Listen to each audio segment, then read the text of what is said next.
Hello, Facebook, and welcome to day 9 of 365 days live. My name is Jessica Lozano. I am a relationship coach and women's embodiment mentor and ceremony facilitator.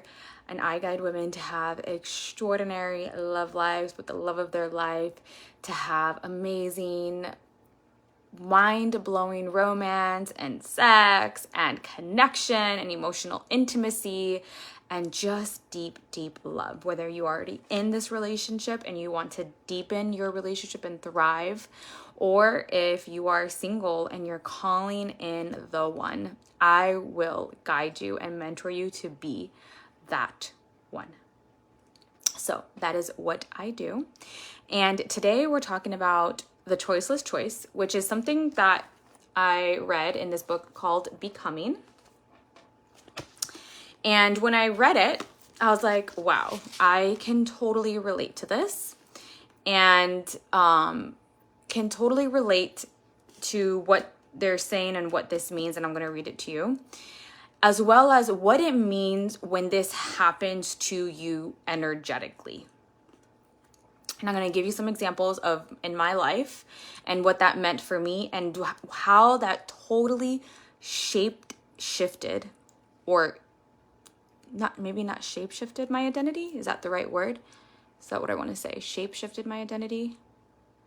Or just radically shifted my identity to a different woman, to the woman that I know that I am, to revealing more levels of my truth that feel like sometimes feels like God or life circumstances kind of push you in that direction, or it's more like a soul push. So I'm going to read this. So the choiceless choice is a paradox in that it is a choice that you make intentionally, but that simultaneously feels like you don't have a choice. It's the sensation of your path choosing itself through you, guided by something greater than yourself. When you're making a choiceless choice, you're allowing what wants to happen beyond what you think your personal preferences are. You're allowing what wants to happen beyond what you think your personal preferences are. Let me know what that feels like, resonates. What are some memories to you that pop up right away when you hear that, you're like, oh, this feels like this. Oh, this feels like that. This reminds me of this. Or maybe what you're currently experiencing in your world right now that you're like, that resonates so much. And it totally resonated with me so much with literally what I've just been going through and what I've been sharing with you. And there's two ways that you can interpret this, at least for me so far, as I'm being a student of their own terminology. I'm not sure what other references they have in this book, but I'm going to share the example that they gave in the book and why I have these two, and maybe they have more. But I'm going to first let you know what the two ways that I interpret it, and then I'll give you their examples, and then I'm going to give you my examples. Got a phone call. Why did I look dark all of a sudden now? Oh, great. I hate it when that happens. Whatever. Moving forward. I'm on a live.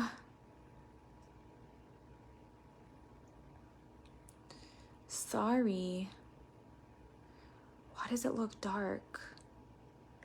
Okay, we're just gonna deal with the darkness. Okay. I interpret this in two ways. So number one is a life circumstance that pushes you in one direction that feels like almost like you have no option, like the book said, like you intentionally choose it, but it almost feels like you don't have an option. And then the second one is a soul push where it feels like you have no choice but to choose that hard decision that your soul's pushing you towards. And it feels like God is pushing you towards it. It feels like, versus going through the most comfortable or familiar option. So this is what I mean. Or let's go with number one, where it said like the life circumstances. The example that they gave in the book is that the man, is written by two people. They're a couple, by Benjamin and Azariah. So Benjamin, his father calls him and tells him that he needs his help with building a new business. He's about to go bankrupt and he has a new business idea and he wants his son to go and do this. And the way that he said it was more of like, it's going to happen. Like, this is what you're doing, right? Almost like he had no choice but to listen. It was like, okay, like I have to drop my own dreams and basically do what I feel is being pulled to me, because Hispanics are deeply loyal and we're just like always pulled to help the family, right? Which is what he said, pretty much, paraphrasing what he said. So that's an example of a life circumstance.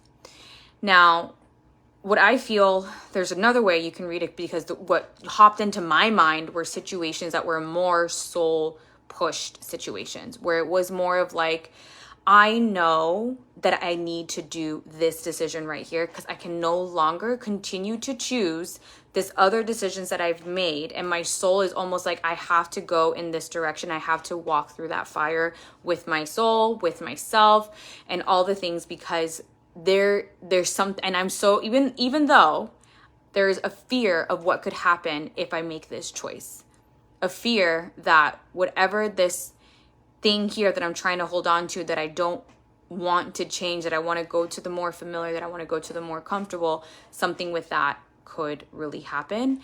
That would be extremely scary, extremely uncomfortable, but my soul is pushing me towards this way, right? Towards that choiceless choice, where it feels like I don't have a choice. Like, you actually do have a choice, because you can always choose. You have willpower. You can always choose a direction that you want to go. But it feels like you don't have a choice, right? So for me, one of the very first times that I felt like I experienced that was with my ex-fiance, when I said to myself after we got engaged, I'm like, all right, if this is truly the man I'm going to be with, I'm going to radically own more of my authentic expression, and I'm going to step into that embodiment more than I've ever had in my life, because if I'm going to choose to marry this man, he needs to accept me for all of who I am. So there were times where it felt like when he would when he would push against my authentic truth, it felt like my soul was just pushing me to make the harder decision, which was the decision of being in my most authentic alignment. It was like a decision that I almost could not say no to, right? It felt like a choiceless decision. It felt like I had to go in that direction. If I did not go in that direction, it was almost like I would put myself in a position of like suffering, a position of my soul is going to be like torn away from me. You know what I mean? And I remember when I made those decisions where like I felt like I could no longer tolerate the type of behavior that I was tolerating. I could no longer not use my voice. I had to speak. I had to stand up to my biggest fears more than I've ever had. And I remember sending text messages, shaking, with my hands shaking, confronting and speaking my truth, knowing that if I make this choice, he might leave me. If I say this thing, he might leave me. My biggest fear may come to life. But I have no choice but to choose myself and to choose where my soul is intentionally leading me. Right? It felt like a choiceless choice. It felt like a choiceless choice.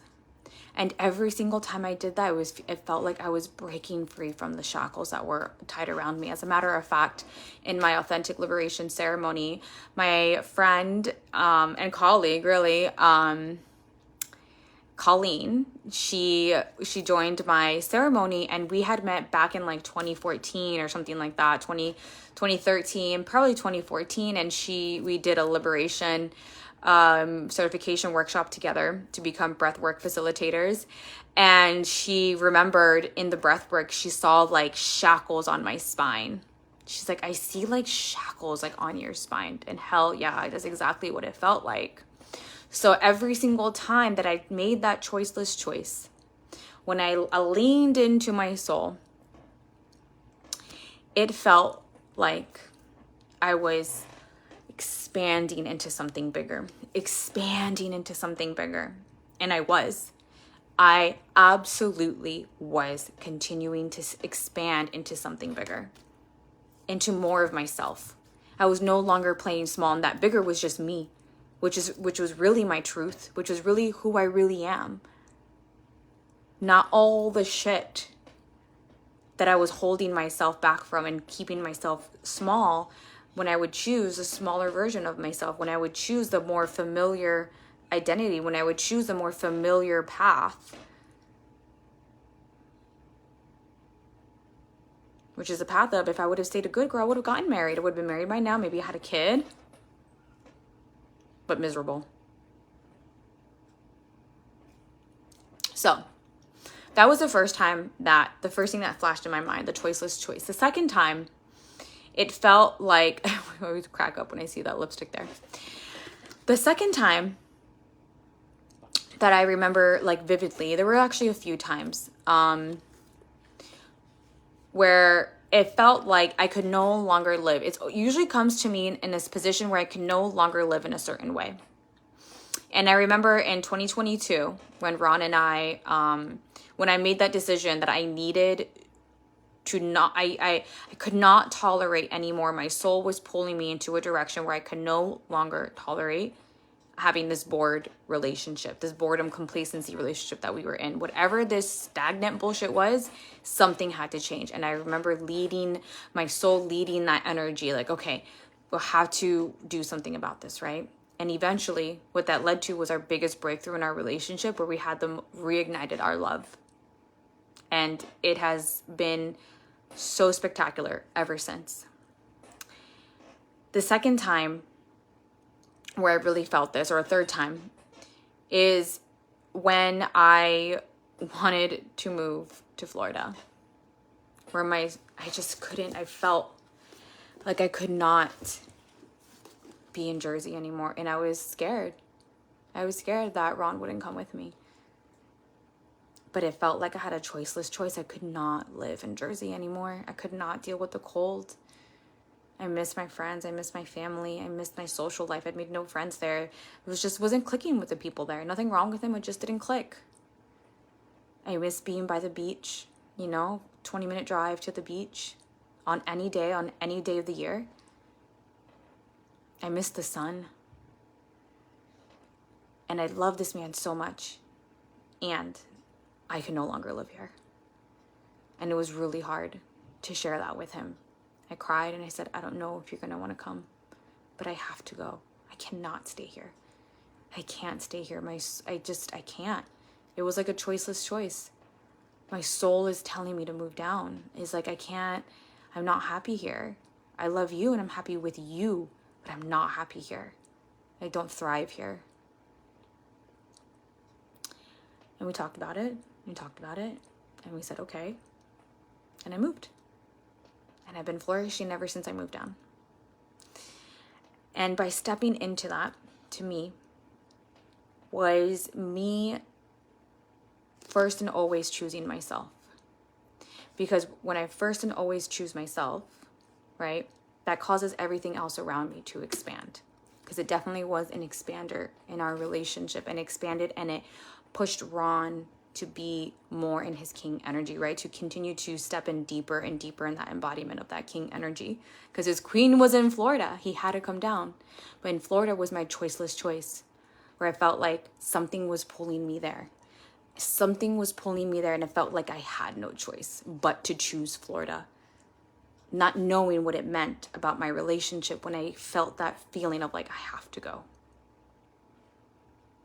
And it was one of the best decisions for us. The last time that I felt this choiceless choice was recently with Dripping Pleasure. My entire being, if you listened to, what was it? Was it Saturday? Saturday would be, today's day 9, 8, 7, day 7. If you listen to day 7, that's my calendar right there. If you listen to day 7, I go into full detail about what this breakthrough that I went through, what happened on this breakthrough. Could definitely thank the full moon in Scorpio and the parasite cleanse that I was doing to get me, woo, getting me deep into the death to be rebirthed. But when it finally was, to give you the cliff notes of it, I launched Dripping Pleasure. It was free. I made the decision for it to be free, but I was wavering for it to be paid or free. Before I launched it, I said it was going to be free. As the day that I launched it, my full body just became disconnected. I felt like I was not connected with my body. Thursday, I finally reconnected with my body through doing somatic dance, ecstatic dances, really expressing my body in all the ways, opening my chest, opening my throat, because that's the energy that really wanted to move, and just moving the energy with my favorite song that always gets me to alchemize that shit. Whew, finally, I feel better. But the day that I did that, I remember feeling and messaging my mentor is like, I don't know, something feels off about this program that I just offered, and I can't deny it, right? I can't deny it. It's that choiceless choice feeling. Like, all I do know is that I can't continue to promote it with the little bit that I was promoting, because I was so off. Like, it's like, you know what I'm talking about when you feel so off. It's hard to concentrate. It's hard to think about anything. I couldn't feel my body. And being in Dripping Pleasure is about being connected with your body. It's about your sexuality. You can't be Dripping Pleasure if you're stuck in your head and you can't feel your body. Like, I felt so disassociated. Let me know how that feels like to you when you feel just like off. You know what I mean? When you feel not connected with yourself. So that happened Thursday. I stopped launching it. Friday, Thursday I felt better. Friday, I wanted to go into another embodiment session. And then what came through, what my womb and God said was like, you'll know after your ceremony. Friday. So Friday night, did the ceremony, still didn't gain clarity until Saturday morning when all the pieces came together. And it was like, this needs to be a paid offering. This needs to be a paid offering because it's not something that you give out for free. This is sacred. And the women that want to really move on, really want to awaken their sexuality, like, they will be there and they will participate, right? This program was calling for women's full participation. It was almost like this program was moving through me. Like, it was so easy to create. I felt so excited to create it. I haven't felt that excited since, Liberated Women in Relationships back in November of 22. And when I finally felt that knowing, like, oh my God, that's the answer. It was like, and then all the fears come in after that, right? All the fears come in after that. I was like, well, what if nobody buys? What if, if you do free, people will always join something free. What when you do something you're selling something, not as many people will join, and all these things that, all these fears coming in. But it also felt like, well, I feel like I don't have a choice. I feel like I need to step through this fire and really stay in this expanded energy as I move forward with this. I need to do this. I don't have a choice. I cannot choose the familiar and the complacent path that my soul is driving me towards. If I do that, I would feel like I'm dying. Even though this equally feels like a different death that could happen, right? like the fears that our brain creates, our limiting beliefs that our brain creates. But it was like a choiceless choice. I needed to make it. And I remember I'm always talking to my mom and sharing with her all my breakthroughs because I need someone to share it with, right? Like, on the moment. And she gets it. She gets all this stuff.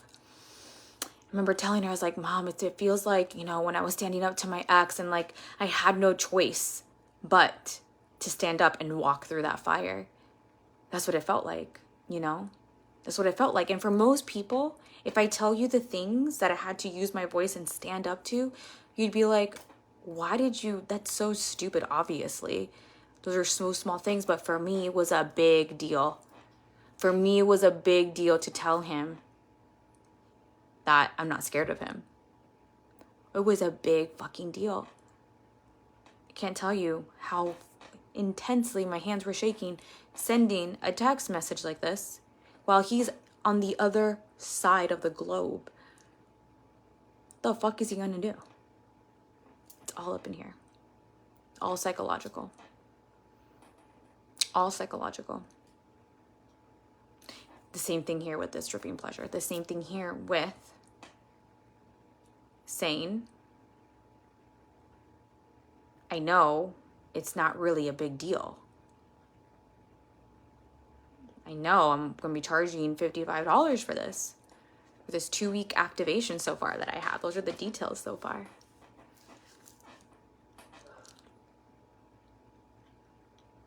I know. But still, it's an edge. And it's like I have a choiceless choice. I cannot make it free. Even though I've ran 2 free things already and I wanted to keep that juicy momentum, that fun momentum. Not for free. This sacred pussy shit's not for free.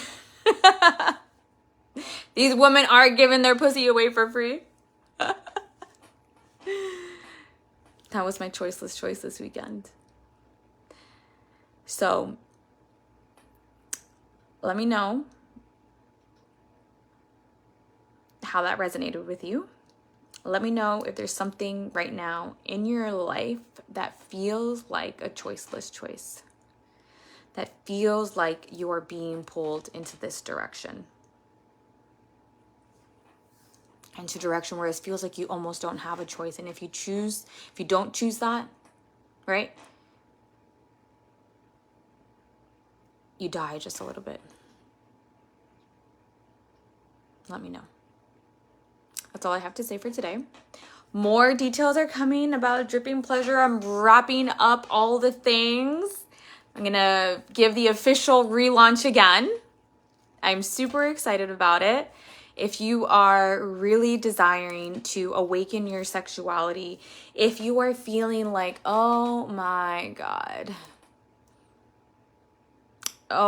Jessica, I've been feeling so suppressed with my body, so suppressed, like my libido isn't there. I'm with the man of my dreams, and it's just like, why do I not want to have sex with him? And he's always asking, he's a man. Of course he gets horny, but I feel like either I reject him and I feel guilty, or I say yes and I feel guilty, and I don't want to feel like that anymore. I want to feel like a hot sex vixen like I used to be. I want to feel more sensual. I want to feel attracted. I want to feel adored. I want to feel like he wants me too, not just for my body, but for like even more. You know what I mean? Like I want to be able to jump his bones, when he comes home from work, because I want to, because I feel like it, because I feel aroused to do that. I want to say yes when he puts his hands on my butt cheek in the morning and starts rubbing me, because I know what he wants. I want to say yes to that. I want to surrender and to open up. I want to fuck like animals again. I also want to have really awesome transcendental moments in the bedroom with him where it feels like, oh my God, the presence of something was here, of something holy. I want to feel alive in my body again, because something in my body feels a little shut off. Let me know if you are in. I have something for you as a bonus for jumping in already without knowing any more of the details. Yes, I'm going to give you a bonus if you jump in. And that'll be a one-on-one session with me. All right, beautiful. Which is worth $175 for 1 hour. So let me know if you are in. I will send you the link and we will go ahead and schedule the session, and more details to come about dripping pleasure. I'm just really excited about this. All right. Mwah. Love you. Bye.